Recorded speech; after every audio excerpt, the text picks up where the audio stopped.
Hello students, सबसे पहले आपको अपने आर्यन सर की तरफ से पॉजिटिव एनर्जी वाला नमस्कार। स्टूडेंट्स, इससे पहले प्रीवियस लेक्चर में हम लोगों ने इलेक्ट्रोस्टैटिक का इंट्रोडक्शन किया था। उसके अलावा इलेक्ट्रोमैग्नेटिज्म पूरा 12th फिजिक्स पार्ट 1 का पूरा इंट्रोड्यूस मैंने आपको करवाया था। उसके अलावा हम लोगों ने जो चार्ज की 4 प्रॉपर्टीज को हम लोगों ने डिस्कस किया था, जिसमें टाइप्स ऑफ चार्ज की बात कर सकते हैं, ऐसा unit of charge, quantization of charge, conservation of charge के बारे में बात की थी और रिलेटेड एग्जांपल्स को भी हम लोगों ने कवर कर लिया था। आज का जो अपना ऑब्जेक्ट होगा आज के लेक्चर का, कि एक तो जो रिमेनिंग प्रॉपर्टीज है, अभी करीब 4 प्रॉपर्टीज और हैं चार्ज की, उनको भी हमें रिवाइज करना है, समझना है। और उसके अलावा मेथड ऑफ चार्जिंग, बॉडीज को कैसे चार्ज किया जाता है। तो हम लोग 5th प्रॉपर्टी से स्टार्ट करते हैं कि जो नेक्स्ट प्रॉपर्टी कौन सी है बच्चों, यहाँ सामने आपको स्लाइड पर दिख रहा है कि charge is invariant non relativistic. इसका मतलब क्या होता है, चार्ज एज ए कांस्टेंट होता है। चार्ज का जो वैल्यू होता है वो स्पीड या रेफरेंस फ्रेम पर डिपेंड नहीं करता है। मतलब इसको अपन मैथमेटिकली सर कैसे लिख सकते हैं, तो बच्चों इसको इस प्रकार लिख सकते हैं। इसको अपन कि भाई जो Q होता है, Q का मतलब चार्ज का जो वैल्यू होता है ना बच्चों, डज नॉट डिपेंड, किस पर डिपेंड नहीं करता कि एक तो सर आपने बताया स्पीड पर डिपेंड नहीं करता, उसके अलावा रेफरेंस फ्रेम पर डिपेंड नहीं करता। भाई रेफरेंस फ्रेम का मतलब ये है, कोई व्यक्ति यदि मतलब मूवमेंट के साथ है, मोशन के साथ है और वो चार्ज को ऑब्जर्व करता है तो उसका वैल्यू चेंज नहीं होगा। मतलब ये डिपेंड नहीं करता, ये इसका मतलब स्पीड और रेफरेंस फ्रेम का फंक्शन नहीं होता है। इसको आप ऐसे भी समझ सकते हैं, जैसे कि सर एक डायग्राम से समझाइए।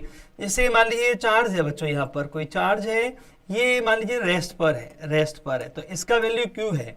और मान लीजिए चार्ज यहाँ पर एक पर्टिकुलर कोई स्पीड से, वेलोसिटी से मूव कर रहा है, तो इसका जो नया वैल्यू है ना पुराने के बराबर ही होगा। मतलब इसमें कोई बदलाव नहीं आता है। इसका मतलब स्पीड से कोई लेना देना नहीं है। कोई व्यक्ति रेस्ट चार्ज को देके, है ना, रुके, खुद भी वो रुका हुआ हो या वो मूवमेंट के साथ हो, मोशन के साथ हो, तब भी उसके वैल्यू पर कोई असर नहीं होता है। ये जस्ट एक इंफॉर्मेटिव चीज है, हमें याद रखना कि ठीक है सर जी कोई दिक्कत नहीं है। अच्छा एक बात और, बट जो मास होता है उसको रिलेटिविस्टिक माना गया है। भाई आइंस्टीन ने, जो एल्बर्ट आइंस्टीन साइंटिस्ट ने, उसको रिलेटिविस्टिक माना है, रिलेटिव माना है। कैसे देखो, तो उसको थोड़ा सा मैं अलग से यहाँ बता देता हूँ। जैसे मान लीजिए कोई बॉडी है बच्चों, उसका रेस्ट मास मान लीजिए m0 है, ठीक है, और मान लीजिए वो एक ठीक ठाक स्पीड से मूव कर रही है बॉडी, तब उसका जो एक तरह से इफेक्टिव मास होगा, इफेक्टिव मास बच्चों वो कितना हो जाएगा, ये बदल के m0 upon 1 minus v square upon c square. कि सर ये m0 क्या है, तो बच्चों इसको बोलते हैं अपन रेस्ट मास ऑफ बॉडी। कि एक तरह से जब वो रुकी हुई है बॉडी तब उसका मास m0 है, और जब वो मतलब जब उसका स्पीड कितना हो जाएगा बच्चों v, तब उसका इफेक्टिव जो मास है वो थोड़ा बदल जाता है इस प्रकार। तो ये हमें जनरली ये न्यूटन मैकेनिक्स में तो काम आता नहीं है। न्यूटन मैकेनिक्स में जो पार्टिकल या बॉडी की जो स्पीड होती है वो c से काफी कम होती है, तो ये चीज ऑलमोस्ट जीरो की तरफ जाती है बच्चों, जीरो को टेंड्स करते हैं। इसलिए क्या होता है ये कि बिकॉज ये बहुत कम, ये बहुत बड़ा नंबर है c, क्योंकि c तो अपन ने मालूम है 3 लाख किलोमीटर पर सेकंड होता है, तो ये जनरली बॉडीज की इतनी स्पीड होती नहीं है इसके कंपेरेबल, तो ये जीरो, तभी तो क्या होता कोई फर्क पड़ता नहीं है, ठीक है। बट ये चीज जब बॉडी की स्पीड हायर हो तब ये उसका इफेक्टिव मास बढ़ जाता है। ये किसके अकॉर्डिंग सही है कि सर ये आपने पहले बताया था, इसको अपन बच्चों अकॉर्डिंग टू स्पेशल थ्योरी है, साइंटिस्ट जो एल्बर्ट आइंस्टीन ने दी थी, स्पेशल थ्योरी ऑफ रिलेटिविटी, उसके अकॉर्डिंग है बच्चों ये स्पेशल थ्योरी ऑफ रिलेटिविटी। इसके अकॉर्डिंग ये फॉर्मूला दिया था। किसने दिया था भाई, कि सर आइंस्टीन साइंटिस्ट ने दिया था आपको, आइंस्टीन साइंटिस्ट, ठीक है। तो ये स्पेलिंग भाई देख लेना कई बार, ये बच्चों मेरे से कुछ मिस्टेक हो तो आइंस्टीन साहब मुझे माफ करना, इंग्लिश उतनी बढ़िया नहीं है मेरी, बट ठीक है आपका मतलब ये काम चलेगा। फिजिक्स मुझे बहुत शानदार आती है, शानदार तरीके से मैं आपको एक्सप्लेन कर पाऊंगा, चीज़ों को फंडामेंटली क्लियर कर पाऊंगा कि ठीक है सर जी आपने ये बता दिया कि हम लोग यहाँ पर रेस्ट मास के, सर इसको थोड़ा एक्सप्लेन करो आप कैसे मतलब इसको रियलाइज करें कि इफेक्टिव मास बढ़ जाता है। इसको मैं एक प्रैक्टिकल एग्जांपल लेके फील कराता हूँ आप लोगों को। जैसे मान लीजिए कोई वर्ड है, कोई चिड़िया है मान लीजिए बच्चों, उसकी स्पीड 10 मीटर पर सेकेंड है और सामने से एक एरोप्लेन जिसकी स्पीड कितनी है 1000 किलोमीटर पर सेकेंड है, जो कि बहुत ज्यादा स्पीड है। तो ये जब कई बार ऐसा होता है कि कोई जो बर्ड होता है वो कई बार एरोप्लेन से टकरा जाता है बच्चों, तो वहां पर क्योंकि रिलेटिव स्पीड कितनी हो जाएगी, दोनों अपोजिट डायरेक्शन से एक दूसरे की तरफ आ रहे हैं, तो वहां पर क्या होता है, रिलेटिव स्पीड दोनों स्पीड के समेशन के बराबर होगी। इसका मतलब रिलेटिव स्पीड वर्ड की कितनी हो जाएगी इस एरोप्लेन के रेस्पेक्ट में, 10 मीटर पर second plus 1000 kilometre per hour. ठीक है, तो दैट मीन्स अपन ये कह सकते हैं कि वो एक रिलेटिव स्पीड काफी ठीक अच्छी खासी हो जाएगी। तो वहां पर है ना ये वैल्यू बच्चों बढ़ के आती है फिर। ठीक है, तभी बच्चों क्या होता है, एक तरह से एरोप्लेन के लिए उस हो सकता है उसका मास 100-200 ग्राम ही हो, बट इस फॉर्मूले से ये वैल्यू करीब करीब हो सकता है 10 किलोग्राम आए। इसलिए क्या होता है, एरोप्लेन को काफी नुकसान पहुंचता है। कई बार आपने सुना भी होगा कि वो जो उसको काफी हार्म होता है, और कई बार उसके जो व्हील्स वगैरह हैं उनको नुकसान पहुंचता है। ठीक है, तो इसका अपन ऐसे रिलेट कर सकते हैं कि ठीक है सर जी बिल्कुल ये चीज, तो ये आइंस्टीन ने दी थी, स्पेशल थ्योरी थी उनकी, तो ज्यादा अपन इसमें काम में आता नहीं है, बट जब स्पीड बहुत ज्यादा होती है तो इसी से, जैसे अपन काइनेटिक एनर्जी होती है half mv² generally general bodies के लिए, बट उनकी स्पीड बहुत ज्यादा हो तब आपको ये इफेक्टिव मास लेना पड़ेगा। ठीक है, तो हाफ m इफेक्टिव v², इस तरह के आते हैं। इसी प्रकार मोमेंटम है mass into velocity, but speed बहुत ज्यादा हो तो आपको सामान्य m नॉट नहीं लेना पड़ेगा नॉर्मल वाला, बल्कि ये वाला इफेक्टिव लेना पड़ता है। पर वो अपने इतना जनरली नीट के सिलेबस में ये सब बातें नहीं है, इसलिए ज्यादा चिंता करने की आवश्यकता नहीं है। बस हमें इतना सा रखना है जो कि बहुत बेसिक सी प्रॉपर्टी है। ठीक है सर जी, अब अपन आगे बढ़ते हैं भाई। नेक्स्ट जो प्रॉपर्टी है 6 कि भाई like charge repel each other and unlike charge attract to each other. बिल्कुल सही बात है भाई, इसको हम लोग बहुत बचपन से बढ़ते आए हैं। बस अपन इसमें एक दो चीजें जो नहीं है वो अपन फटाफट से अभी सीख लेंगे। मान लिए एक ये बच्चों अपन ने मान लिया पॉजिटिव बॉडी और ये पॉजिटिव है, तो भाई इनमें तो क्या होता है आपस में रिपल्सन ही होगा बच्चों। जब दोनों एक जैसी है ना यार ये, तो इनमें रिपल्सन होता है। जैसे इसे 1 माने अपन, इसे सेकंड बॉडी माने, तो यहाँ पर आएगा कितना बच्चों कि सर F12, मतलब 1 पर 2 के कारण लगने वाला फोर्स है ये। और ये सेकंड बॉडी माना है तो F21, इसका मतलब क्या होता है, सेकंड बॉडी पर फर्स्ट बॉडी के कारण फोर्स, क्योंकि न्यूटन थर्ड लॉ यहाँ पर वैलिड होता है इलेक्ट्रोस्टैटिक फोर्स के लिए। ठीक है सर जी, इसी प्रकार क्या होगा, मान लीजिए नेगेटिव है, दूसरा यहाँ पर नेगेटिव है, तो इनमें भी आपस में रिपल्सन होता है बच्चों इस प्रकार। तो ये एक जैसे होते हैं, उनमें क्या होता है रिपल्सन। तो F12 ये हो जाएगा F21, दोनों बराबर होता है मैग्नीट्यूड में भी। तो ये तो हो गया अपना लाइक चार्ज, एक दूसरे को रिपेल करते हैं। कि सर यहाँ पर अनलाइक चार्ज की बात और हो रही है, तो ये बच्चों पॉजिटिव और नेगेटिव, तो पॉजिटिव नेगेटिव दोनों अपोजिट नेचर के हैं, तो यहाँ पर इनमें अट्रैक्शन होता है। ये तो नेचर ने रूल बना ही रखा है बच्चों, हम लोगों को ये चीज मालूम है कि अपोजिट नेचर वालों में अट्रैक्शन होता है। ठीक है, जैसे फॉर एग्जांपल हमारे डैडी हमारी मदर से अट्रैक्ट होते हैं, इवन मैं भी अपनी श्रीमती के लिए आकर्षित होता हूँ। ये तो बहुत भाई रहेंगे कहाँ बच्चों, है ना। तो ये आपको पता है कि ये नेचर ने रूल बना रखा है कि अपोजिट जो एक तरह से मेल टाइप और फीमेल टाइप्स होते हैं वो आपस में उनमें अट्रैक्शन होता है, नेचर का रूल है। कि ठीक है सर जी आप थोड़ा सेंटी हो रहे हो, इमोशनल हो रहे हो, हाँ भाई कि ठीक है सर जी ये चीज मान लिया अपन ने। अब बात करते हैं कि सर इसमें कोई एक्स्ट्रा प्रॉपर्टी क्या है। देखो बच्चों, तो एक्स्ट्रा प्रॉपर्टी पर हम लोग जाएं तो एक्चुअल में क्या होता है, यहाँ पर कई बार क्या होता है, एक बॉडी है उस पर चार्ज अपन अननोन होता है कि वो बॉडी मतलब उस पर चार्ज पॉजिटिव है या नेगेटिव है या वो न्यूट्रल है, ये आइडेंटिफाई करना होता है हम लोगों को। तो उसके लिए जो टेस्ट किया जाता है, ठीक है, तो इलेक्ट्रिफिकेशन का जो ट्रू टेस्ट होता है वो रिपल्सन होता है एक्चुअली। वो मैं अभी एक्सप्लेन कर रहा हूँ बच्चों। पहले थ्योरेटिकल लाइन आएगी कि सर बिल्कुल आपने लिख रखा है true test of electrification is repulsion. ठीक है, बिकॉज अट्रैक्शन में also possible between a charge body and a neutral body due to induction of charge. ये सर ये थोड़ा कम समझ में आया सर, ये बिल्कुल बच्चों फिजिक्स इतनी आसानी से जल्दी से समझ में नहीं आती है। तो सर थोड़ा सा आप एग्जांपल से समझाओ तब हमें समझ में आएगा कि सर क्या कहना चाह रहे हैं बच्चों। मैं आपको एक एग्जांपल से एक्सप्लेन करता हूं बच्चों। जैसे मान लिए यहाँ पर ऐसा मानता हूं भाई मैं, जैसे सबसे पहले तो मैं यहाँ पर 2 डायग्राम बनेंगे छोटे छोटे, तो यहाँ पर तो अब अपन बात करें जैसे 3 बॉडी मान लो बच्चों कि सर एक तो ए बॉडी ये मान ली मैंने ए, और दूसरी बॉडी बी ये मान ली, और सी बॉडी ये मान ली। ठीक है, ये अननोन है, मतलब हमें ये पता ही नहीं है किस पर किस तरह का चार्ज है। तो अपन ने क्या मान लिया कि सर ये आप बोल रहे हो अननोन बॉडीज है, ये अननोन बॉडीज की। ठीक है सर ये बताओ अब अननोन बॉडी है। अब अपने पास है ना, अब अपने पास यहाँ पर एक तरह से अपन ने इनका पता लगाने के लिए इन पर कोई ना कोई मतलब चार्ज का नेचर अपन ने मालूम नहीं है, कि इनमें कौन पॉजिटिव है, कौन नेगेटिव है और कौन न्यूट्रल है, ये मान लीजिए अपन ने पता नहीं है, ठीक है। बट इन्हें चेक करने के लिए दूसरी चार्ज बॉडी है हमारे पास। जैसे मान लीजिए एक पॉजिटिव बॉडी है, ये हमारे पास है ऑलरेडी, ये दोनों, ये एक पॉजिटिवली चार्ज बॉडी है और एक नेगेटिवली चार्ज बॉडी है। अब हमें चेक करना है कि सर कैसे हम चेक करेंगे। अब मान लिए अपन ने हिट एंड ट्रायल से ऐसा हो जाता है बच्चों, ऐसा अपन मान के चल रहे हैं कि सर क्या क्या हो जाए। देखो बच्चों, तो यहाँ पर मान लीजिए ए बॉडी है, ठीक है। हिट एंड ट्रायल से अपन ने इसके दोनों को नजदीक ले गए, पॉजिटिव के पास, पॉजिटिव को इसके नजदीक ले गए अपन, मान लीजिए कि सर पॉजिटिव के पास, और मान लीजिए इसमें रिपल्सन हो गया दोनों में, ठीक है भाई। ये तो मालूम ही था अपन है, ये नॉन बॉडीज थी अपनी, ठीक है बच्चों, नॉन बॉडी मतलब इन पर चार्ज का नेचर पता था अपन ने, तो नॉन बॉडीज ऐसे मैं लिख देता हूं यहाँ पर कि ठीक है सर जी non bodies.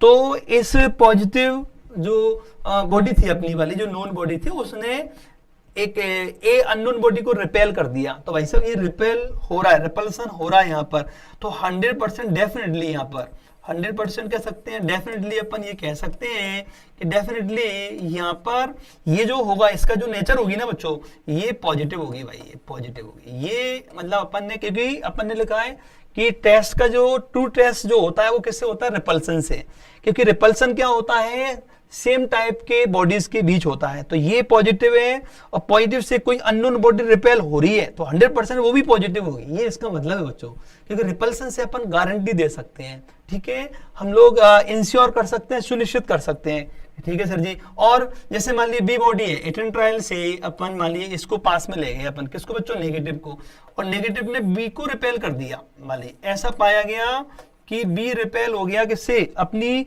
Non negative body से, तो 100% ये डेफिनेटली क्या होगा बच्चों, ये नेगेटिवली होगा ये। तो ये रिपल्सन से अपन क्या है, गारंटी दे सकते हैं कि भाई ठीक है, रिपल्सन सेम टाइप की बॉडीज में होता है। अब आते हैं अपन सी पर।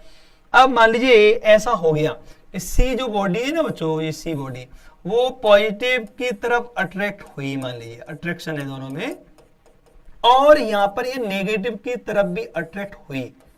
सर ये कैसे हो सकता है कि पॉजिटिव ने भी उसको अपनी तरफ अट्रैक्ट कर लिया, नेगेटिव को भी अपनी तरफ अट्रैक्ट कर लिया, ठीक है। इसका मतलब भाई साहब ये बिन पेंदे का एक तरह से बॉडी है कि दोनों तरफ जा रही है, पॉजिटिव की तरफ भी जाना चाहती है, मेरे को अट्रैक्ट कर तू, और सी की तरफ भी अट्रैक्ट हो रही है, उसकी तरफ खिंच रही है ये।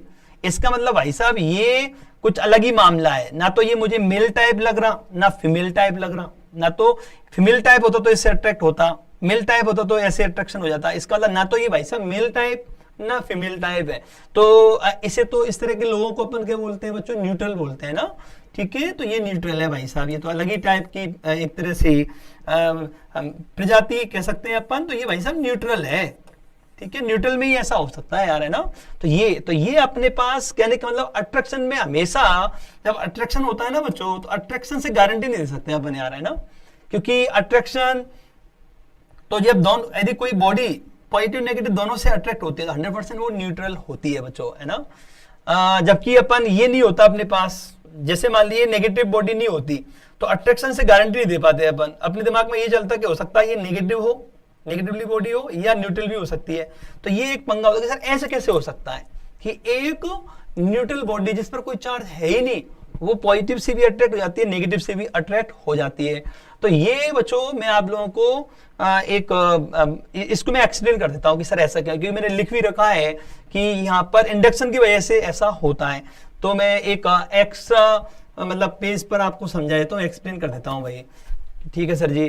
तो यहाँ पर बच्चों नेक्स्ट पेज पर अपन जाते हैं, यहाँ पर मैं एक्सप्लेन करता हूँ आपको कि जैसे बच्चों इसको ऐसे लीजिए आप, जैसे मान लीजिए एक बच्चों हम लोगों ने मान लिया एक अपने पास क्या है, पॉजिटिवली चार्ज बॉडी है, मान लीजिए ये पॉजिटिवली चार्ज बॉडी है, ये ऐसे मान लेते हैं जैसे ग्लास रोड का अपन ने इससे प्रीवियस लेक्चर में एग्जांपल लिया था वैसे। और एक मान लेते हैं अपन पेपर पीस, ये पेपर मान लेते हैं सपोज करो, न्यूट्रल है ये, न्यूट्रल क्या है बच्चों, ये एक पेपर पीस है भाई, पेपर पीस की, ठीक है सर जी, कागज का टुकड़ा कि ठीक है सर, पेपर पीस न्यूट्रल मान लिया अपन ने, सिंपल। अब इस तरह का अपन मान लीजिए कोई भी चार्ज बॉडी नेगेटिव होगी तब भी ये काम होगा। फिलहाल अपन ने यहाँ पर एक पॉजिटिव बॉडी को दिखा रखा है, ग्लास रोड है, ये सिल्क के साथ रगड़ते हैं ग्लास की चीजों को तो वहां पर ग्लास पर पॉजिटिव चार्ज आ जाता है। कि अब कैसे सर ये न्यूट्रल बॉडी इससे इसकी तरफ अट्रैक्ट होगा क्या? बिल्कुल होता है बच्चों। कि सर कैसे? भाई पॉजिटिव से क्या होता है, इसमें क्या होता है, पहले तो जो इलेक्ट्रॉन एक तरह से इसमें पूरे यूनिफॉर्मली फैले रहते हैं, ये है ना। अब इसके से क्या होता है, ये पॉजिटिव चार्ज क्योंकि इलेक्ट्रॉन नेगेटिवली चार्ज होते हैं उनको अपनी तरफ अट्रैक्ट करता है, तो यहाँ इलेक्ट्रॉनों का थोड़ा अकोमुलेशन, यहाँ पर वो ज्यादा एक तरह से भीड़ इकट्ठा हो जाती है बच्चों इधर। तो इस रीजन में क्या आएगा, थोड़ा सा अपन ये कह सकते हैं बच्चों कि सर इसमें हम लोग बच्चों यहाँ नेगेटिवली चार्ज प्रेजेंट हो जाता है, और यहाँ से जो एक्चुअल में इलेक्ट्रॉनों का शिफ्टिंग इधर हो गया है, तो यहाँ पर इलेक्ट्रॉनों की कमी हो जाएगी, प्रोटॉनों की डोमिनेंसी हो जाएगी। इसलिए क्या होगा यहाँ पर कि सर ये पॉजिटिव चार्ज इधर एक तरह से इसको बोलते हैं इंड्यूस बच्चों। ये जो प्रॉपर्टी अपन ने दिखा रखी ना बच्चों, जैसे इलेक्ट्रॉन रीडिस्ट्रीब्यूट हो गए, इधर ज्यादा हो गए उधर कम हो गए, तो इसको बोला जाता है वैसे तो इसको, इस प्रोसेस को इंडक्शन प्रोसेस, और इस तरह का जो ये इकट्ठा हो रहे हैं इसको पोलराइजेशन भी बोलते हैं। पोलराइजेशन इफेक्ट मतलब एक तरफ शिफ्टिंग हो जाना, पोलराइज हो जाना, जैसे नहीं अमेरिका चाइना तो ये कंट्रीज हैं, तो जनरली क्या होता है कई कंट्रीज अमेरिका की तरफ शिफ्ट होते हैं, तो ये एक तरह से क्या बच्चों शिफ्टिंग होना, पोलराइज होना, कंट्रीज का पोलराइज होना। तो ये इलेक्ट्रॉनों का पोलराइजेशन इधर हो गया है, इकट्ठे हो गए हैं इधर, ये पॉजिटिव का एक तरह से जमावड़ा हो गया, तो पोलराइज दो पोल बन गए एक तरह से। ठीक है सर जी, कि इससे क्या फर्क पड़ेगा? अब ये क्योंकि इससे ये डिस्टेंस कम है नहीं है बच्चों, इन दोनों की बात करें मान लीजिए, अब ये एक यहाँ पर देखो आप, ये डिस्टेंस थोड़ी सी इफेक्टिवली कम है, तो माना इसके कारण इस पर जो फोर्स लग रहा है वो F1 मान लेता हूं मैं थोड़ी देर के लिए। ये क्या बच्चों, ग्लास रोड का इस पेपर पीस पर, इस रीजन पर, इस पर जो नेट फोर्स है वो F1, क्योंकि यहाँ डिस्टेंस कम है ना यार ये इन दोनों के बीच, तो ये थोड़ा सा ज्यादा मैग्नीट्यूड का होगा, और इसको ये रिपेल करेगा तो ये थोड़ा सा कम मैग्नीट्यूड का होगा, ये F2। तो फाइनली अपन इस प्रकार यहाँ पर अपन ये चीज बना सकते हैं बच्चों कि सर ये ज्यादा मैग्नीट्यूड का, ये कम मैग्नीट्यूड का, तो ओवरऑल कितना आएगा कि सर ओवरऑल की बात करें अपन तो F1 में से F2 को मुझे सब्ट्रैक्ट करना पड़ेगा। बिल्कुल सर जी, तो ये एक मतलब मैंने ये एक अप्रोक्सीमेट तरीका बताया कि ये R1 डिस्टेंस कम है, और ये वाला जो डिस्टेंस आएगा बच्चों, ये वाला डिस्टेंस, ये एक एवरेज डिस्टेंस, तो वो एवरेज डिस्टेंस क्या आएगा बच्चों, थोड़ा सा ये कम आएगा भाई। ठीक है, ये तो मैं वापस से बना देता हूं यहाँ पर, क्योंकि मैंने वो थोड़ा सा एक मीन डिस्टेंस अपन ऐसे सोच के कर रहे हैं, ये R2 डिस्टेंस है भाई, R2। तो इससे मिला है अपन ने पास क्या एक तरह से, वैसे ये डिस्टेंस लेना है ऐसे पूरी तरह परफेक्ट नहीं है, बिकॉज अपन कूलम्स लॉ में पढ़ेंगे एक्चुअल तो, बट यहाँ पर एक बेसिक एक मोटे आइडिया के लिए शायद इफेक्टिव डिस्टेंस यहाँ पर कम होती है कि पॉजिटिव नेगेटिव नजदीक है, और पॉजिटिव थोड़े से कंपेरेटिवली थोड़े से दूर है, तो एक तरह से इफेक्टिव डिस्टेंस ज्यादा होती है। तो डिस्टेंस ज्यादा होती है ना बच्चों, तो यहाँ का जो फोर्स है ना ये F2 वाला ये कम होगा, ये मतलब यहाँ पर F2 कम होगा F1 से। क्यों?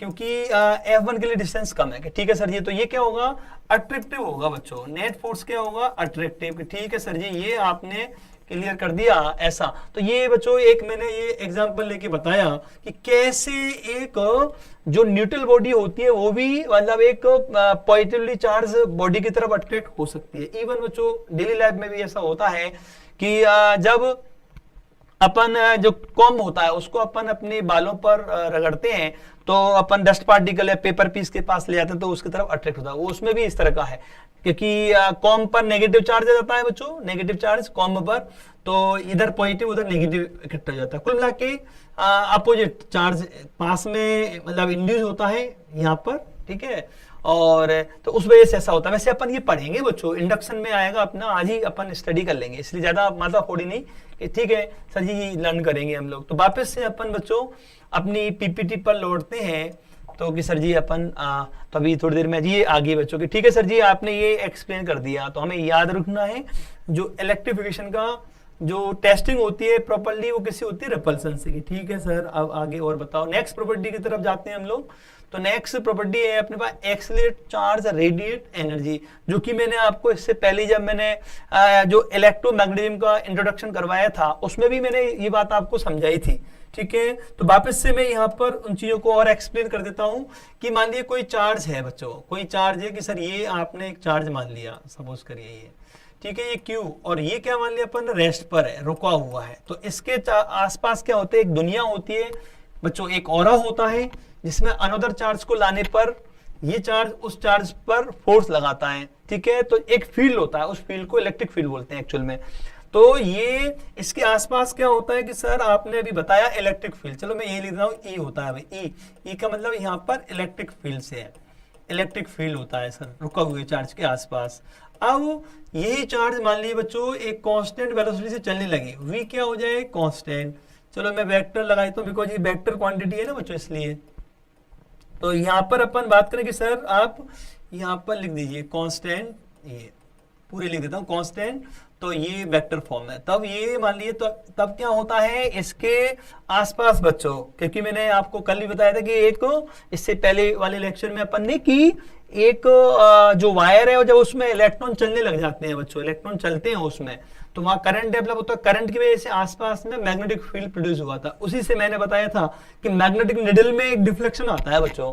बिल्कुल सर जी, तो इसका मतलब क्या होता है जो चार्ज चलता है, ठीक है, वहां पर एक स्पेस में करंट डेवलप हो जाता है एक तरह से, तो उसकी वजह से क्या होता है इलेक्ट्रिक फील्ड तो चलो होता ही है, ई तो होगा ही होगा ई, और उसके अलावा वी मतलब मैग्नेटिक फील्ड और यहाँ पर प्रोड्यूस हो जाता है मैग्नेटिक फील्ड। तो मैग्नेटिक फील्ड मतलब यहाँ पर अपन आसपास एक मैग्नेटिक निडल रखें छोटी सी, तो उसमें इस जो चार्ज चलते हुए इधर भाग रहा है ना बच्चों, उससे उसमें डिफ्लेक्शन आ जाएगा बहुत, मतलब हल्की सी, जिसका इनर्शिया कम हो, बहुत हल्की सी मैग्नेटिक निडल हो, उसमें ऐसा हो सकता है कि ठीक है सर जी। और मान लीजिए चार्ज को हम लोग बच्चों क्या करें, चार्ज मान लीजिए एक्सीलरेट हो रहा है भाई साहब, ये मतलब v क्या होगा बच्चों कि सर v कांस्टेंट नहीं होना चाहिए, ये शॉर्ट में मैंने कांस्टेंट लिख दिया बच्चों के, ठीक है सर जी। तो एक्सीलरेट होता है तो यहाँ पर ये तो दोनों फील्ड रहते हैं, E रहेगा V रहेगा, और एक और यहाँ पर एनर्जी रेडिएट होती है बच्चों, ये जब भागती हो जाता है मान लीजिए स्पीड बढ़ती हुई जा रही है मान लीजिए, है ना, स्पीड रेगुलरली अपन ऐसे मान सकते हैं, कांस्टेंट नहीं है बल्कि रेगुलरली बढ़ रही है मान लो। तो यहाँ पर एक और एक यहाँ पर सिग्नल्स या एक अलग तरह की वेव्स महसूस की गई है, इलेक्ट्रोमैग्नेटिक वेव्स, क्योंकि इसके एक्सीलरेट होने से ई चेंज होता है, ई से वी प्रोड्यूस होता है, वी से ई, वो अपन पढ़ेंगे बच्चों। ये हम लोग ये जो स्टोरी है वो हमारे लास्ट चैप्टर में, ठीक है, 12th का जो इलेक्ट्रोमैग्नेटिक वेव वहां अपन ही पढ़ते हैं, चेन होती है एक्चुअल में, ई से वी, वी से ई, इसमें ये एकदम चेन बनती चली जाती है ना। तो ये जब होता है जब चार्ज एक्सीलरेट होता है, ठीक है, तो कि ठीक है सर जी, ये जब एक्सीलरेट होगा तो यहाँ पर ई और v दोनों बदलते हुए होंगे दोनों, और ये इंटरलिंक्ड होते हैं एक्चुअल में। तो वहां पर एक नया कॉन्सेप्ट डिफाइन किया गया इलेक्ट्रोमैग्नेटिक वेव्स, तो ईएम वेव्स लिख देता हूं मैं तो इस प्रकार। तो मैं ये एक बेसिक प्रॉपर्टी है कि ठीक है सर जी, ये लर्न करेंगे, आसान सी प्रॉपर्टी थी। अब बच्चों हम लोग नेक्स्ट प्रॉपर्टी की तरफ चलते हैं।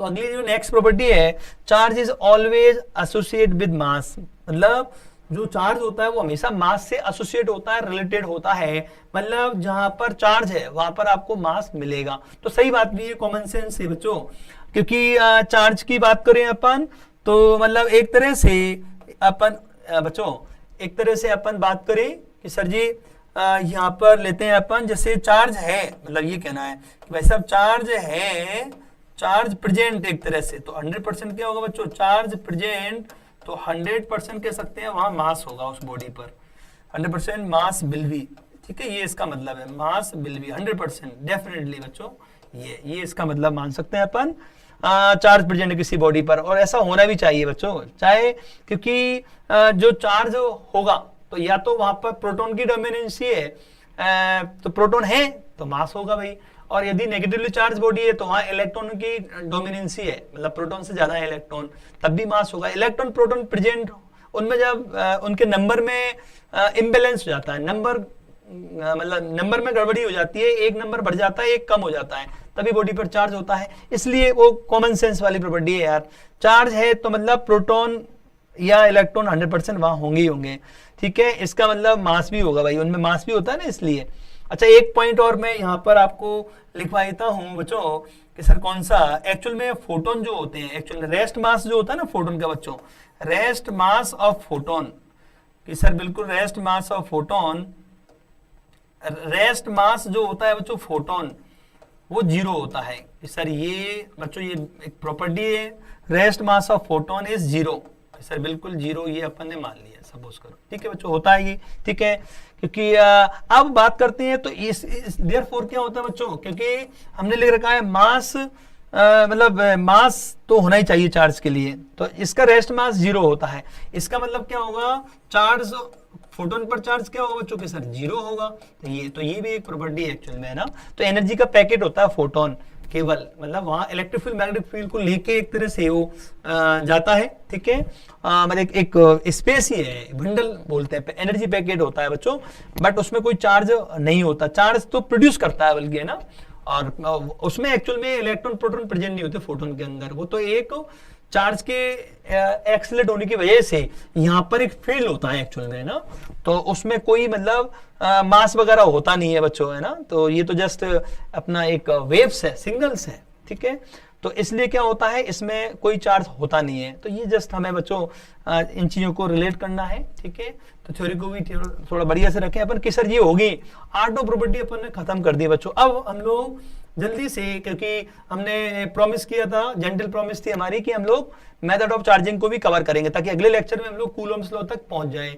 ठीक है सर जी, मेथड ऑफ चार्जिंग को एक्सप्लेन कीजिए। तो भाई बॉडीज को कैसे आपको चार्जिंग की जाती है, बॉडीज पर चार्ज कैसे एक तरह से ट्रांसफर किया जाता है, ऐसे मानिए आप, है ना। तो ये तरीके हैं, तो 3 तरीके होते हैं बच्चों, 3 तरीके। पहला तो ये बाय डिफॉल्ट आ गया लगता है मुझे, हाँ बच्चों। तो पहला तरीका अपना कि सर ये आ गया चार्जिंग बाय फ्रिक्शन, है ना, चार्जिंग बाय, अभी एक्सप्लेन करेंगे। दूसरा तरीका आएगा अपने पास चार्जिंग बाय कंडक्शन, और एक थर्ड आएगा बच्चों चार्जिंग बाय इंडक्शन। जो 3 तरीके होते हैं कि सर ये तरीके किस प्रकार है, कैसे इनकी हेल्प से बॉडी पर अपन चार्ज ट्रांसफर कर सकते हैं, एक न्यूट्रल बॉडी को अपन पॉजिटिवली या नेगेटिवली चार्ज कैसे बना सकते हैं इन मेथड से। तो मैं फटाफट से आपको एक्सप्लेन करता हूं बच्चों। ये कि सर पहला अपना चार्जिंग बाय फ्रिक्शन से हम लोग बॉडीज पर चार्ज ट्रांसफर कर सकते हैं कि सर कैसे। तो फ्रिक्शन में एक्चुअल में क्या होता है, बॉडीज को अपन आपस में रगड़ते हैं बच्चों। इसमें क्या होता है, बॉडीज को आपस में रगड़ा जाता है, रब किया जाता है, उससे क्या होता है, हीट डेवलप होती है। कल भी बताया था मैंने थोड़ा सा ये, बिल्कुल सर। तो वहां पर हीट डेवलप होती है, तो जो न्यूक्लियस के चारों तरफ इलेक्ट्रॉन घूमते हैं बच्चों, उनको जब वो हीट मिलती है, ठीक है, तो उससे वो उनको एनर्जी इतनी सफिशिएंट मिल जाती है, तो कई बार वहां से वो एक्साइट होके जाना शुरू हो जाते हैं बच्चों। तो उसकी वजह से एक मतलब बॉडीज के बीच जो आपस में जिनको अपन रगड़ रहे हैं, उन बॉडीज के बीच इलेक्ट्रॉनों का ट्रांसफर हो जाता है बच्चों। इससे एक बॉडी पॉजिटिवली चार्ज, एक नेगेटिवली चार्ज हो जाती है। तो देखते हैं अपन इसमें, तो यहाँ पर ये लिखा गया भाई कि पहले तो बॉडीज आर रब टू ईच अदर, इस मेथड में बॉडीज को आपस में रब करते हैं। दूसरी बात क्या है कि sir heating effect is responsible for charge transferring, जो कि मैंने पहले बता दिया कि यहाँ पर हीटिंग इफेक्ट रेस्पॉन्सिबल होता है, क्योंकि इन दोनों को रगड़ते हैं ना, उससे हीट डेवलप होती है, उससे इलेक्ट्रॉन एक्साइड होकर पहुंचते हैं। सर फिर भी एक एग्जांपल आप ऐसे ही, तो मैं आपको बच्चों एक यहाँ पर अपना एक एग्जांपल मैं आपको समझा देता हूँ ऐसे कि सर इसको एक डायग्राम फॉर्म में बताइए। तो जैसे मान लीजिए बच्चों ये किसी व्यक्ति का मान लीजिए हेड है बच्चों, तो ये उसके बाल हैं, और ये सर ये क्या बात बना रहे हो बच्चों। चलो बच्चों इस बहाने हम लोग थोड़ा मुस्कुरा सकते हैं बच्चों, इसलिए तो ये व्यक्ति के क्या बच्चों कि सर बाल है ये, तो इसका मतलब ये गंजा व्यक्ति नहीं है बच्चों। तो यहाँ पर क्या ले सकता हूँ मैं कि नो बाला, ये है ना, जनरली बाला का मतलब किससे मारा गया है बच्चों, गंजे से। तो भाई ये नो बाला मतलब व्यक्ति के बाल। अब सर इसमें आप क्या बताना चाह रहे हो बच्चों, जो हमारा कॉम्ब होता है, जो कंघी होती है अपनी बच्चों, तो ये मान लीजिए प्लास्टिक कॉम्ब है भाई, COMB कॉम्ब। तो इन दोनों को जब अपन जैसे मान लीजिए अपन जब नहा के आते हैं बच्चों, और अपन टॉवल से अपने बालों को अच्छी तरह पोंछ लेते हैं, उसके बाद यदि अपन कॉम्ब को रगड़े बच्चों, तो इसमें क्या होता है, हमारे जो बाल होते हैं ना बच्चों, वो पॉजिटिवली चार्ज हो जाते हैं, मतलब ये, तो ये ऐसे रगड़ोगे आप तो क्या हो जाएगा इस पर कि सर पॉजिटिव चार्ज आ जाता है बालों पर, ठीक है। इसका मतलब हमारे कि जब यहाँ पर जो हीट डेवलप होती है, तो यहाँ से क्या होता है, हमारे बालों से इलेक्ट्रॉन चले जाते हैं और कॉम्ब पर आ जाते हैं, तो कॉम्ब क्या हो जाता है कि सर नेगेटिव हो जाता है, ये इस प्रकार ये बच्चों कि कॉम्ब पर नेगेटिव, तभी तो ये कॉम्ब को अपन ले जाएंगे डस्ट पार्टिकल की तरफ, तो ये वो भले वो न्यूट्रल होते हैं डस्ट पार्टिकल या पेपर पीस, तो इसकी वजह से चार्ज प्रेजेंट हो गया ना, इसलिए वो अट्रैक्ट होता है। तो यहाँ पर हीटिंग इफेक्ट से ऐसा होता है। तो ये भी एक इन्फॉर्मेटिव चीज है कि जब अपन अपने बालों को कॉम्ब से रगड़ते हैं, तो हमारे बाल पॉजिटिव हो जाते हैं और कॉम्ब नेगेटिव हो जाता है। कि सर ऐसा क्यों, क्योंकि एक्चुअल में इनमें इलेक्ट्रॉनों का ट्रांसफर तो हुआ है, कुछ इधर से भी गए, कुछ इधर से भी गए, पर यहाँ से ज्यादा जाते हैं, क्योंकि बिकॉज वर्क फंक्शन जो होता है, मैंने कल भी बताया था आपको, मतलब इससे पहले वाले लेक्चर में, कि जिनका वर्क फंक्शन क्या होता है, कम होता है, जिन बॉडीज का, चाहे वो कोई भी हो, हमारे शरीर का कोई पार्ट ही क्यों ना हो, जिनका वर्क फंक्शन कम होता है ना बच्चों, उसमें इलेक्ट्रॉन थोड़े से ढीले बंधे होते हैं, वहां से वो आसानी से ट्रांसफर हो जाते हैं। इधर से ज्यादा गए और इधर से कम आए हैं इलेक्ट्रॉन, तो ओवरऑल इसको घाटा हुआ है। जब इलेक्ट्रॉनों का घाटा होता है, डिफिशिएंसी हो जाती है, तो वहां पॉजिटिवली चार्ज क्रिएट होता है। इसलिए ठीक है सर जी, याद रखेंगे, केवल आपने ऐसी मौज लेने के लिए ये बता दिया था ताकि हमें याद रहे कि ठीक है सर जी, पहला तो बड़ा आसान है, बिल्कुल बच्चों, ये आसान सी चीज है जिसको मैंने आपको एक्सप्लेन किया। अब अपन बात करते हैं कि सर नेक्स्ट मेथड और है तो अपन इसकी तरफ भी चलना चाहिए। Charging by conduction. तो कंडक्शन में क्या होता है, दो बॉडीज को आपस में या तो टच कराते हैं भाई, या जो मेटेलिक बॉडीज है उनको एक जो कनेक्टिंग वायर है, ठीक है, उससे जोड़ देते हैं। इस मेथड में ऐसा होता है कि सर इसमें चार्ज का ट्रांसफर होने लग जाता है क्या बॉडी को टच कराने से? बिल्कुल ऐसा हो सकता है। जनरली क्या होता है, क्योंकि कई बार ऐसा होता है, दो बॉडी को अपन ने टच कराया मान लीजिए ना, उसमें एक का जो वोल्टेज होता है, जिसको अपन फिजिक्स की लैंग्वेज में इलेक्ट्रिक पोटेंशियल बोलते हैं, तो एक का ज्यादा होता है, कई बार एक का कम होता है। उस केस में क्या होता है, चार्ज का ट्रांसफर हो सकता है। ठीक है, कि जैसे कोई बॉडी न्यूट्रली है तो उस पर चार्ज है ही नहीं, तो वोल्टेज भी उसका अपन जीरो मान सकते हैं, और दूसरे पर पहले से चार्ज प्रेजेंट है, उसका वोल्टेज ज्यादा। तो जनरली पॉजिटिव चार्ज क्या होता है बच्चों, पॉजिटिव चार्ज होता है वो ज्यादा वोल्टेज वाली बॉडी से कम वोल्टेज की तरफ चार्ज मतलब मूव करता है, पॉजिटिव चार्ज, तो उस वजह से चार्ज का ट्रांसफर होता है। तो यहाँ पर मैंने आपको ये एक्सप्लेन किया हुआ है कि सर इस मेथड में क्या होता है, two bodies are kept in contact और they are connected by a wire. एक वायर द्वारा उन्हें क्या किया जाता है बच्चों, कनेक्ट किया जाता है, या उनको आपस में कांटेक्ट में लाते हैं। और चार्ज के लिए कौन, चार्ज ट्रांसफरिंग जो होता है दोनों बॉडीज में, उसके लिए कौन रेस्पॉन्सिबल होता है कि सर आपने लिख रखा है इलेक्ट्रिक पोटेंशियल डिफरेंस, या वोल्टेज का जो डिफरेंस होता है उस वजह से चार्ज ट्रांसफर होता है। इस केस में कि सर फिर भी आप थोड़ा सा इसको डायग्राम से एक बार महसूस कराओ। वैसे तो ये अपन पढ़ेंगे बच्चों, अगले चैप्टर में आएगा इलेक्ट्रिक पोटेंशियल एंड कैपेसिटेंस, उसमें ये हम लोग डिटेल में बात करेंगे। फिर भी कि सर थोड़ा सा आप इसको फील कराओ। ठीक है, फिजिक्स में फील करना, चीजों को रियलाइज करना बहुत महत्वपूर्ण है बच्चों। एक बार अपन ने फिजिक्स को फील करके पढ़ा तो मुझे लगता फिजिक्स को लर्न करने जैसी कोई बात होती है, आराम से समझ सकते हैं कि ठीक है सर आप समझाओ। जैसे मान लीजिए एक बड़ा ये मेटेलिक बॉडी है बच्चों, इसकी रेडियस मान ली मैंने कितनी बच्चों, R1 मान ली है ना। इस पर मान लीजिए चार्ज क्या है कि सर चार्ज आपने ये पॉजिटिव दिखा रखा है आपने, ठीक है, इस चार्ज को मैं Q1 नाम दे दिया। अब यहाँ पर अपन बात करें, मान ली एक स्विच बना दिया मैंने, इधर एक छोटी सी बॉडी मान ली मैंने, ये अपन इसकी रेडियस अपन मान लेते हैं कितना, R1। अब हो सकता है इस पर चार्ज हो ही ना, मैंने Q2 लिख, भले Q2 एज्यूम किया बट यहाँ कुछ दिखाया नहीं मैंने। अब क्या होता है, दो मेटेलिक स्फीयर थे, अब इनको अपन बाय द वे कनेक्ट कर दें बच्चों। अब ये मतलब इनको अपन जोड़ दें, ठीक है, ये आप इसको वही ऊपर वाला मानना, ठीक है, और ये अपन ने इसको मैं ऐसे दिखाया था, इसको छोटा छोटा दिखाया अपन ने, बिल्कुल सर जी। तो ये अपन मानेंगे क्या, रेडियस अपना बच्चों R1, और ये क्या हो गया बच्चों कि सर ये जो रेडियस है ये तो भाई R2 था बच्चों, सर ये R2, तो ये इसी को, तो ये आपस में इनको कनेक्ट कर दिया, स्विच को अपन ने बंद कर दिया। तो इसमें क्या होता है, इस पर जो नया चार्ज है ना बच्चों वो Q1 डैश हो जाएगा, और इस पर पहले था ही नहीं, या तो कुछ भी था तो ये बदल के Q2 डैश हो गया, ऐसा भी मान सकते हो। ठीक है, उस पर अपन प्रेजेंट मान भी सकते हैं और नहीं भी मान सकते हैं, पर अब चार्ज बदल जाएंगे यदि दोनों के वोल्टेज अलग अलग हैं तो इसमें जो फाइनल चार्ज इसका, ये मेटेलिक स्फीयर मानी है मैंने बच्चों यहाँ पर, तो थोड़ा सा चार्ज मैं इस पे भी दिखा देता हूँ। अब ये थोड़ा कम हो गया मान लीजिए, और इस पर थोड़ा सा इस पे भी पहुंच गया, ऐसा अपन अज्यूम कर सकते हैं। तो इनका जो रेशियो होता है ना बच्चों, वो कितना होगा कि सर आफ्टर अपन ने इनको जोड़ दिया तो Q1 dash upon Q2 dash का जो वैल्यू होता है ना बच्चों, वो रेडियस के रेशो के बराबर होता है। तो ये हम लोगों को याद रखना कि सर ये कैसे आया, ये बच्चों अगले चैप्टर में अपन इसको जस्टिफाई कर देंगे। अभी अपन ने ज्यादा लोड नहीं लेना है, आप ऐसा मान सकते हैं जिसका साइज बड़ा, जिसका दिल बड़ा, ठीक है, वो चार्ज को ज्यादा स्टोर करता है, ये उसकी कैपेसिटी ज्यादा होती है। वैसे ये टॉपिक, ये चीज अपन सेकंड चैप्टर में हमारे लिए महत्वपूर्ण भी है कि जो कैपेसिटी होती है चार्ज को स्टोर करने की, वो रेडियस के प्रोपोर्शनल टू होती है मेटेलिक बॉडीज की। तो ये चार्ज को ज्यादा स्टोर, इसलिए इसके पास चार्ज ज्यादा रहेगा, ठीक है, इसकी रेडियस कम है तो ये बाद में भले चार्ज का ट्रांसफर हो जाए, पर उसके पास ये कम तो ये भी कम होगा। तो ये अपन इसको आगे डिस्कस करेंगे, नेक्स्ट चैप्टर में आएगा। पर सर अभी क्यों बता दिया, अभी केवल ऐसे इंटरेस्ट के लिए, कहीं छोटा मोटा न्यूमेरिकल हो तो अपन कर सकते हैं। अच्छा, इसमें एक बात और इम्पोर्टेंट है कि जो चार्ज ट्रांसफरिंग में है, क्योंकि अपन ऐसे इसको पूरी को सिस्टम मान सकते हैं, ठीक है, तो इनमें आपस में इंटरेक्शन किया है तो टोटल चार्ज क्या होगा, कंजर्व होगा। तो यहाँ पर अपन कंजर्वेशन ऑफ चार्ज जो लॉ है वो भी वैलिड होगा। इसका मतलब मैं ये कह सकता हूं कि यहाँ पर अपन Q इनिशियल बराबर क्या होता है, Q फाइनल। तो पहले चार्ज कितना कि सर Q1 प्लस Q2 था, अब कितना होगा कि sir Q1 dash plus Q2 dash.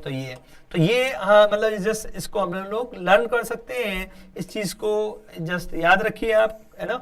तो ये इसका मतलब यहाँ पर जैसे मुझे वैल्यू निकालना हो Q1 डैश का, तो Q1 डैश कितना आ जाएगा बच्चों, रेशियो तो अपने पास ये है, तो R1 अपॉन क्या आएगा कि सर R1 प्लस R2, ठीक है, क्योंकि इसका जो रेशियो है ना बच्चों वो R1 है, इसका R2 है, तो सम ऑफ रेशियो मतलब इसका रेशियो R1 और टोटल रेशियो से डिवाइड कर दिया into total charge. Total charge तो चेंज हुआ नहीं है ना, तो अपन क्या लिख सकते हैं यहाँ पर कि सर Q1 प्लस Q2, है ना, ये टोटल चार्ज जो भी रहा है तो इस तरह जाएगा। इसी प्रकार Q2 डैश की बात करेंगे अपन, तो यहाँ Q2 डैश कितना आएगा, यहाँ R2 हो जाएगा केवल, है ना, ठीक है, कि इसका रेशियो R2 है तो यहाँ केवल R2 हो जाएगा, यहाँ Q2 डैश यहाँ R2 कर देना। तो ये वैसे आगे आएगा, ज्यादा लोड नहीं लेना अपन ने, फिर भी मैं थोड़ा सा मैंने आपको करा दिया, ये समझा दिया, कई टीचर कराते हैं बल्कि न्यूमेरिकल्स भी कराते हैं, तो मैं भी आपको थोड़ा समझा दूंगा, पर मुझे लगता है जब पूरा अपना आ जाएगा ना तभी करवाऊंगा, मैं अगले चैप्टर में ही करवाऊंगा अभी इसको, बिकॉज ये एक तरह से थोड़ा सा रटाने जैसी चीज हो गई है ना, कि कैसे, और इनमें चार्ज का ट्रांसफर नहीं होता कब, यदि दोनों का रेडियस क्या हो बच्चों, बराबर होगा। तो दोनों का रेडियस बराबर हो, है ना, और पहले से यहाँ पर चार्ज भी बराबर हो, तब इनमें ट्रांसफर नहीं हो, मतलब दोनों का पोटेंशियल वोल्टेज बराबर हो, वो मेरे हिसाब से अभी आपको उतना फील आएगा नहीं यार, क्योंकि जो पहले तो इलेक्ट्रिक फील्ड, उसके बाद फिर उसके वोल्टेज की बात होती है, पोटेंशियल की बात होती है ना। तो अभी मुझे लगता है आप बेईमानी होगी भाई, तो सॉरी फॉर दैट, आप अपन ने थोड़ा इंतजार करना पड़ेगा, बट आगे में इन चीजों को बहुत आसानी से और बहुत बेहतरीन तरीके से अपन रियलाइज कर पाएंगे, है ना।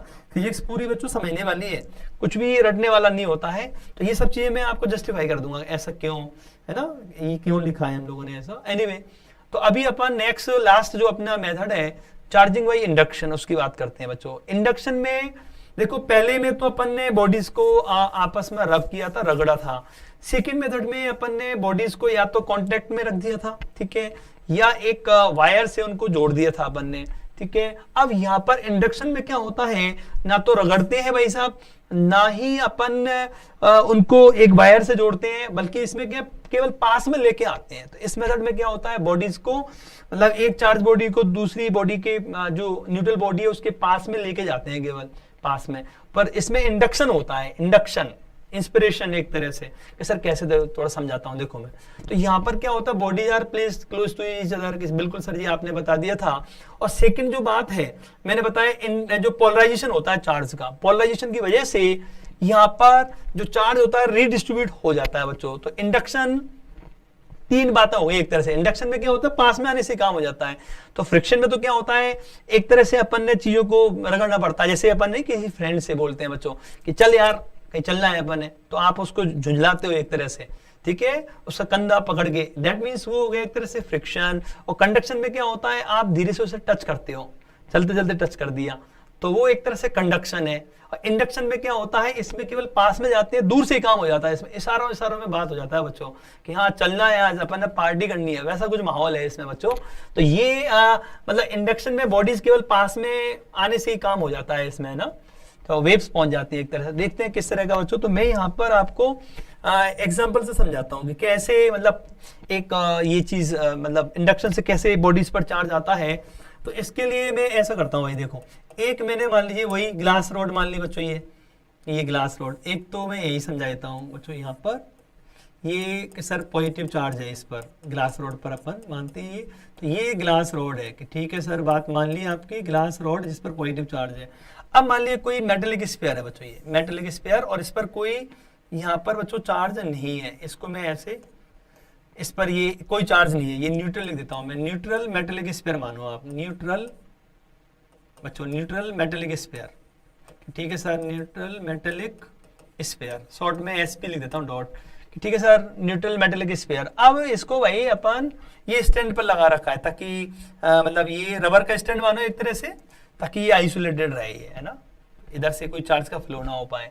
अब वही क्या करेंगे अपन, इसको पॉजिटिव, इसको पास में लेके आए, ठीक है, इसको पास में लेते क्या होगा, ये इलेक्ट्रॉन यहाँ पर गैदरिंग हो जाएगी बच्चों, ये इस तरह कि सर ये, तो इसी को अपन बोलते हैं कि इधर इलेक्ट्रॉन शिफ्ट हो जाएंगे एक तरह से ना, और इधर इलेक्ट्रॉनों की कमी हो जाएगी। तो जिधर कमी होती है वहां पर पॉजिटिव चार्ज की प्रेजेंस मानते हैं कि यहाँ पर इस रीजन में एक तरह से प्रोटॉनों की डोमिनेंसी हो गई इधर, है ना, इधर इलेक्ट्रॉन, बिकॉज पॉजिटिव ने नेगेटिव इलेक्ट्रॉन को अपनी तरफ अट्रैक्ट कर लिया है। ठीक है सर जी। अब मान लीजिए ये तो पहली स्थिति हो गई। अब अपन क्या करें, यहाँ पर इसको, अभी तक तो बच्चों जैसे ये अपन है, जैसे अब यहाँ पर मैं एक ये जोड़ देता हूँ बच्चों, ये जमीन से जोड़ दिया, इसे बोलते हैं अपन ग्राउंडेड या अर्थिंग करने वाले हैं। ये 3 का मतलब जमीन से जोड़ रहे हैं अपन। तो अभी तक तो ये खुला हुआ है, इस तरह की स्थिति है, पर जैसे इसे बंद करेंगे अपन, तो बंद करने पर ये हालात बनते हैं, वो समझाऊंगा अभी कि सर ये इस तरह के हालात क्यों बने। तो ये अपन ने मान लिया बच्चों क्या, यहाँ पर ये पॉजिटिवली चार्ज, और यहाँ पर अपन ने इसी स्फीयर को बच्चों, ये हम लोगों ने अभी इसको ऐसे ही, ये चार्ज तो यही रहेगा। अब हम लोगों ने भाई पहले इसको अपन ने कनेक्ट कर, ये इसे दिखाते हैं पहले ये। तो इसमें क्या होता है, ये पॉजिटिव चार्ज था बच्चों, क्योंकि ये पॉजिटिव चार्ज इस पॉजिटिव चार्ज को रिपेल कर रहा था एक तरह से ना। तो ये अपन मान सकते हैं कि वैसे ही रिपेल हो रहा था। तो ये क्या होता है, अर्थ मदर हमारी कितना भी चार्ज ले सकती है और कितना भी दे सकती है according to need of body. ठीक है, सभी बॉडी जिसको प्यारे होते हैं अर्थ को। तो यहाँ पर क्या होता है, ये इसको एक तरह से इसको तिरस्कार मिल रहा है, रिपल्सन मिल रहा है। तो ये पॉजिटिव चार्ज क्या होता है बच्चों, अर्थ में चला जाता है ये इधर। और कैसे ये क्यों नहीं जाता भाई, ये इसको इससे अट्रैक्टेड है ना यार, ये बंधा रहता है इस अट्रैक्शन में, इसलिए ये तो रुक जाता है। ठीक है, क्योंकि इसको तो एक तरह से लाड़ मिल रहा है, प्यार मिल रहा है ना यार, ये अट्रैक्ट करके रख रहा है, इसको पुचकार के रख रहा है। तो ये क्या होगा, ये पॉजिटिव वाला बेचारा चला जाएगा, इसको अर्थ मदर अपनी ले लेगी। एक्चुअल में पॉजिटिव चार्ज जाने का मतलब यहाँ पर इलेक्ट्रॉन आ जाएंगे एक्चुअल में, प्रोटॉन तो जाते नहीं है ना बच्चों, प्रोटॉन तो आपके न्यूक्लियस के अंदर होते हैं। इसका मायने ये होते हैं कि यहाँ पर है ना इलेक्ट्रॉन की कमी थी, वो यहाँ से कुछ इलेक्ट्रॉन अर्थ से चल के यहाँ पहुंच जाते हैं। तो यहाँ पर पहुंच के वो इस पॉजिटिविटी को खत्म कर देते हैं, तो न्यूट्रल हो जाता है ये स्पेस, उससे मतलब है बच्चों के। ठीक है सर जी। तो ये एक्चुअल में क्या होता है कि अर्थ का जो पोटेंशियल 0 होता है, ठीक है, इसका 0 वोल्ट मानते हैं बच्चों, उसको मेंटेन रखने के लिए इस तरह का ये बदलाव आता है।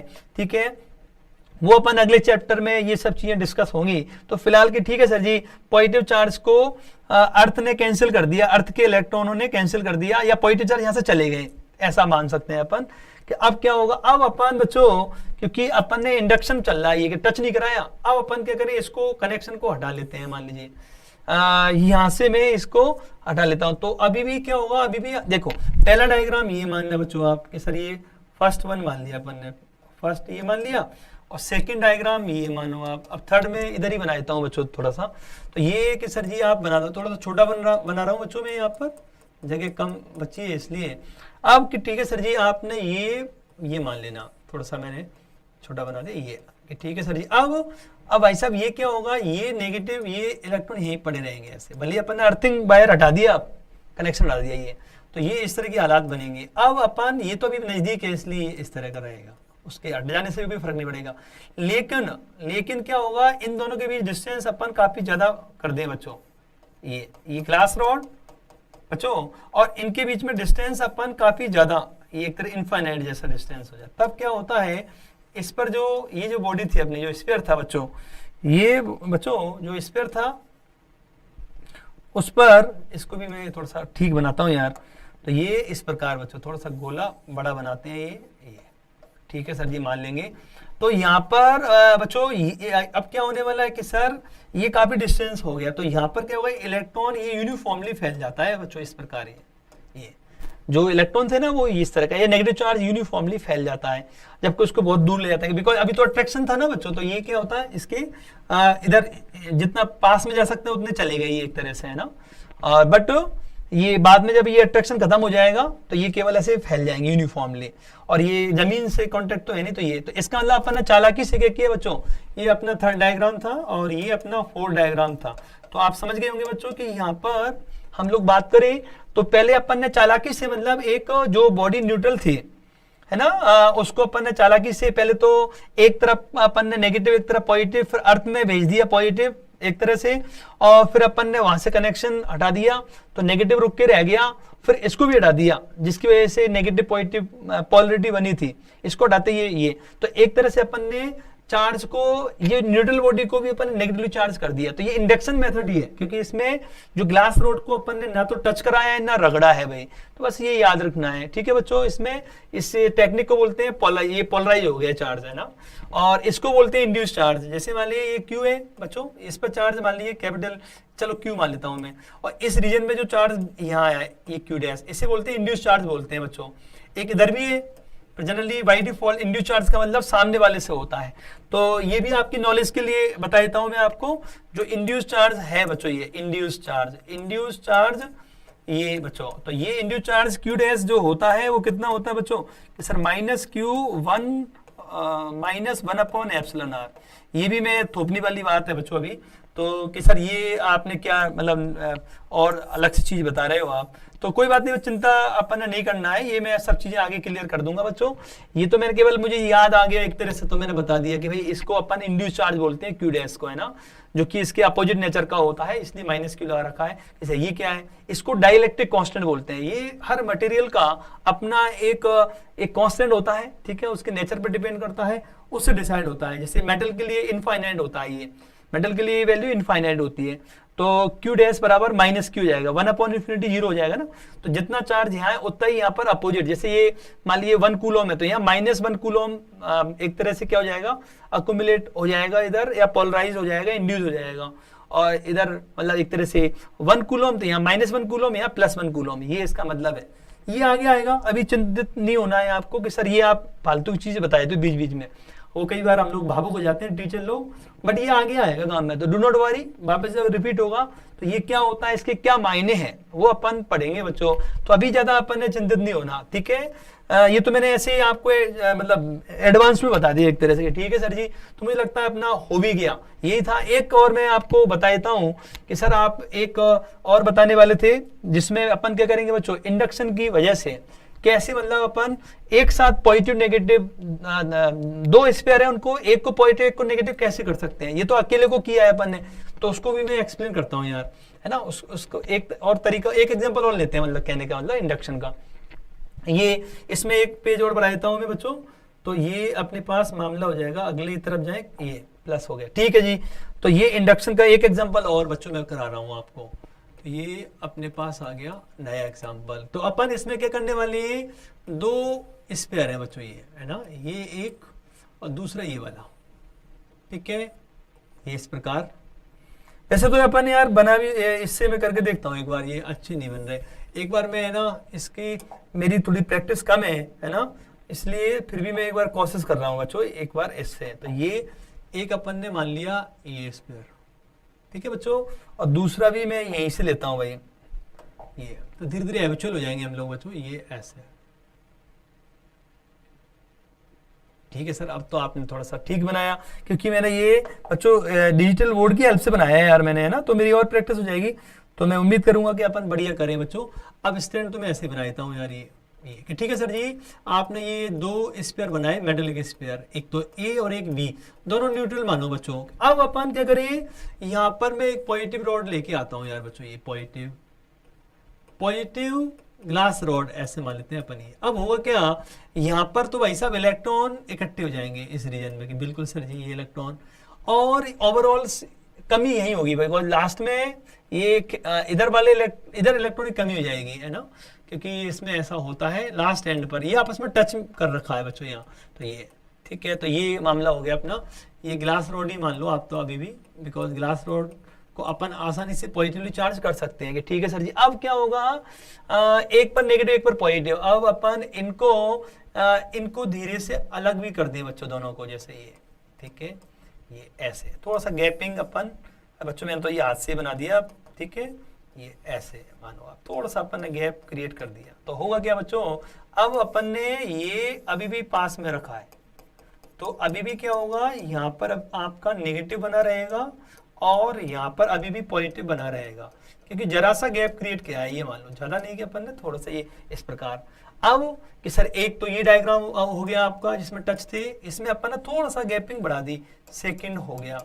अब मान लीजिए ग्लास रॉड को मैं हटा दूं बच्चों, ठीक है बच्चों, ग्लास रॉड को ये हटा दूं, मतलब यहाँ से इसको मूव अभी कर देते हैं बच्चों। आप नेक्स्ट में क्या करने वाले हैं, इसको ग्लास रॉड को अपन हटाने वाले हैं। तो हटाने से क्या होगा बच्चों, ये एक डायग्राम और बनाता हूँ यार बच्चों मैं, ये बना दिया बच्चों मैंने तो हाथ से, ठीक है ये, ठीक है। इस पर भी मेरा हाथ उतना जमा नहीं लगता है मुझे, धीरे धीरे मैं इसमें परफेक्शन लाने की कोशिश करूंगा। अब कि ठीक है सर जी इसको हटा दिया आपने ग्लास रॉड को, तो क्या होगा यहाँ पर भाई, क्योंकि इस पर नेगेटिव उस पर पॉजिटिव है, तो ये इधर नजदीक आ जाएंगे और दोनों इस पर एक दूसरे को अट्रैक्ट करने लगेंगे। ये अट्रैक्ट, ये एक दूसरे को अट्रैक्ट करने लगेंगे ऐसे, ये इसका मतलब है। अब ये तो अपने पास ये हटा दिया, जब ये कब होगा बच्चों ऐसा, when glass rod is removed, when glass rod is removed, इसको अपन ने हटा दिया, तब ऐसा होगा कि सर जी बिल्कुल। अब अपन क्या करने वाले बच्चों, अब अभी भी बात खत्म नहीं हुई है बच्चों, अभी भी बात खत्म नहीं हुई है, ठीक है सर। अभी अब क्या करने वाले, अब अपन इनको दूर करने वाले हैं, इनके बीच में स्पेसिंग बढ़ाने वाले हैं बच्चों। अब दोनों को अपन ने 4 डायग्राम की बात हो रही है, थर्ड तो यहाँ हो गया था ये, अब अपन ने इन दोनों को काफी दूर कर दिया, ऐसे मानो, एक तो ये कर दिया अपन ने, दूसरा ये कर दिया, ऐसे मानो, ठीक है बच्चों। मैं इसको मिटा देता हूँ, मुझे ठीक नहीं लग रहा ये।